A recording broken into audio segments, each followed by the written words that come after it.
আগামী 10 ও 11 জানুয়ারি বেহালা হরিসভার মাঠে 2 দিন ব্যাপী বিরাট গাছের মেলা অনুষ্ঠিত হতে চলেছে। এই গাছের মেলায় এলাকার সকল সমাপতি সম্পন্ন গাছপ্রেমী মানুষের কাছে আমাদের একান্ত আবেদন, আপনারা এই গাছের মেলায় প্রত্যেকে অংশগ্রহণ করুন এবং আপনাদের পছন্দের গাছপালা সংগ্রহ করে নিয়ে যান। সবুজে সবুজে ভরিয়ে তোলো, পায়ে পায়ে এগিয়ে চলো। সবুজ হারিয়ে যাচ্ছে এবং সবুজ পৃথিবী থেকে কমে যাচ্ছে।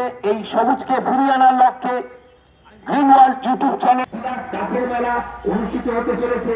সেই গাছের মেলায় এলাকার সকল সমাপতি সম্পন্ন গাছপ্রেমী মানুষের কাছে আমাদের একান্ত আবেদন, আপনাদের গ্রিন ওয়ার্ল্ড ইউটিউব চ্যানেলের উদ্যোগে আগামী 10 ও 11 জানুয়ারি বেহালা হরিসভার মাঠে 2 দিন ব্যাপী বিরাট গাছের মেলা অনুষ্ঠিত হতে চলেছে। এই গাছের মেলায় সারা বাংলা থেকে আগত বড় বড় নার্সারি সহ অন্যান্যরা উপস্থিত থাকবে। আপনারা এই গাছের মেলায় প্রত্যেকে অংশগ্রহণ করুন এবং আপনাদের পছন্দের গাছপালাটি সংগ্রহ করে নিয়ে যান। নমস্কার।